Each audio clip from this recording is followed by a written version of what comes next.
Bonjour et bienvenue, je suis Aïr du blog Art de la Permaculture et aujourd'hui je suis fier et heureux de vous présenter pour la première fois notre poulailler mobile.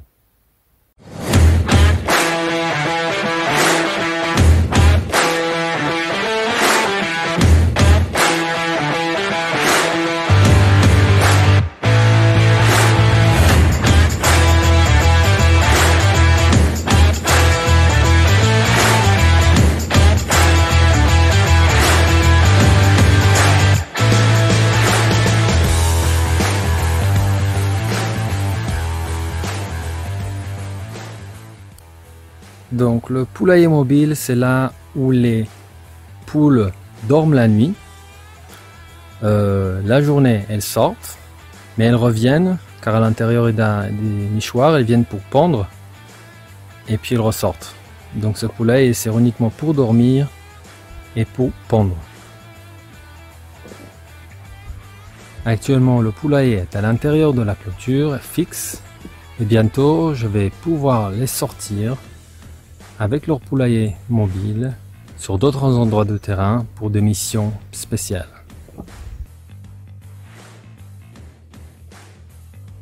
Et maintenant je vais montrer un peu les caractéristiques de l'intérieur puis de l'extérieur, montrer un peu comment ça peut marcher.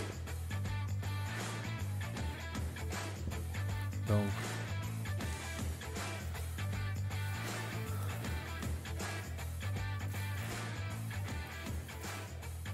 l'intérieur depuis la porte, on peut le voir comme ça. La porte se ferme de cette façon. C'est par là qu'elles sortent le matin.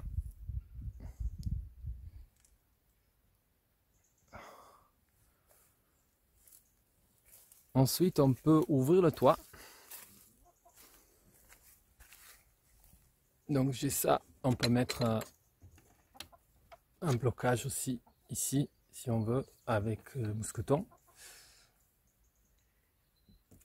Donc on doit enlever ça et ouvrir. Donc la toiture est ouverte. On a les nichoirs ici. Ils ont pondu des œufs.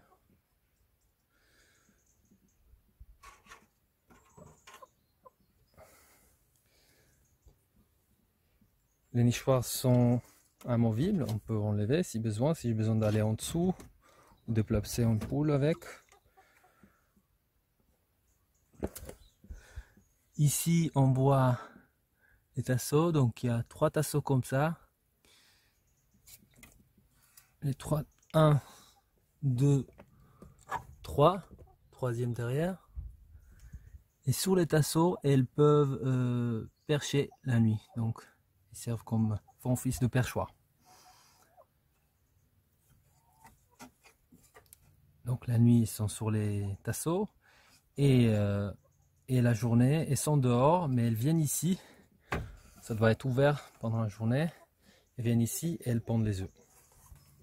Ensuite, j'ai la possibilité la nuit de fermer les perchoirs si je vois qu'elles ont tendance à dormir dedans et percher dedans. Donc ça, c'est pas bon parce qu'elles vont laisser leur fiente et ça va salir les nichoirs et éventuellement les œufs. Donc parfois je le laisse fermer, parfois je le laisse ouvert la nuit, mais on peut même le bloquer comme ça. On peut le bloquer comme ça.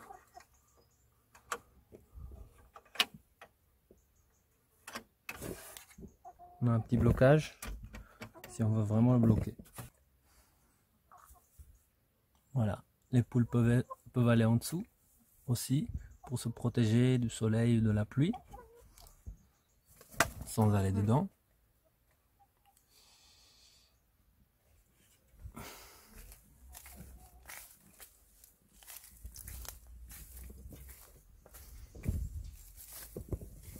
Donc voici depuis la porte les 3 perchoirs plus les nichoirs qui sont bloqués là.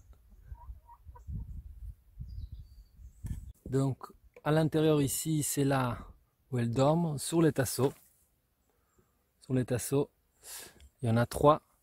Donc Éventuellement, si on voulait, là il y a actuellement 3 poules, mais si on voulait, on peut aller jusqu'à 12. Peut-être un petit peu plus si c'est des poules naines. Donc durant la nuit, les poules elles vont dormir collées l'une à l'autre.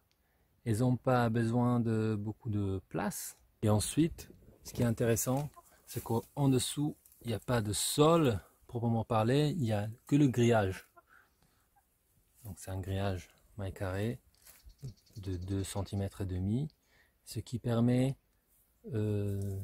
la fiente de tomber par terre, traverser la grille et tomber par terre. Ce qui rend le poulailler en fait auto-nettoyant.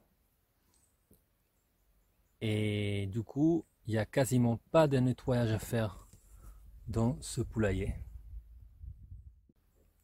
Alors notre poulailler mobile, il est autoconstruit à l'aide des plans fournis par Justin Rhodes, qui est un YouTuber qui travaille sur l'autonomie alimentaire aux États-Unis.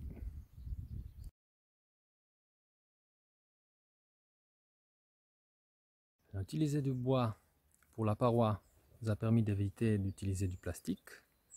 Et deuxièmement, c'est peut-être plus isolant que la paroi en plastique.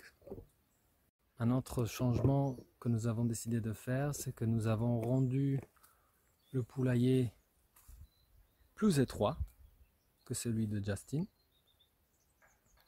pour qu'on puisse passer à travers cette porte. On ne pouvait pas faire une porte plus grande et donc on a dû passer à 90 cm de largeur au lieu de 120. Mais sinon, le devant et l'arrière restent pareil, 120 cm. Donc là on a 120 et là on a 90. Un autre changement, c'est le système de roulement qui permet d'avoir les roues à l'intérieur et du coup le rendre un peu plus étroit. Parce que dans la version de Justin, les roues, ils sont à l'extérieur. Ils sont carrément à l'extérieur, proche de la paroi. Ils roulent ici à gauche de la paroi comme un chariot. Mais là, on a décidé de le faire un peu plus vers l'intérieur pour que ça soit pas plus large. C'est une différence de quelques centimètres, mais ça comptait pour nous. Alors se pose la question, pourquoi un poulailler mobile? Alors il y a différentes façons pour élever des poules pondeuses, que ce soit en liberté, en grand espace, dans un parcours des poules, etc. Ce sont toutes des bonnes méthodes, mais le choix dépend de votre contexte et des objectifs visés. Dans la prochaine vidéo et le prochain article du blog, je vais expliquer pourquoi c'est aussi intéressant d'élever les poules dans un poulailler mobile. Je vais aussi expliquer dans quelles situations c'est intéressant et quelles situations c'est peut-être moins intéressant de le faire. Je vais aussi montrer comment je déplace le poulailler et du coup ça sera un peu plus concret. Si vous appréciez le contenu de la vidéo, merci de la partager, de liker. Vous pouvez vous abonner à la chaîne et appuyer sur la cloche pour être notifié lorsque je poste une nouvelle vidéo. Un grand merci à Justin Rhodes qui a fourni gratuitement les plans de son poulailler qu'il nomme le Chickshaw ou le Chickshaw Minimi. Chickshaw Minimi, c'est la version que j'ai utilisée puis modifiée. Vous aurez le lien dans l'article du blog. Je mets le lien de l'article du blog dans la description. Alors à bientôt pour une prochaine vidéo et un prochain article. Au revoir.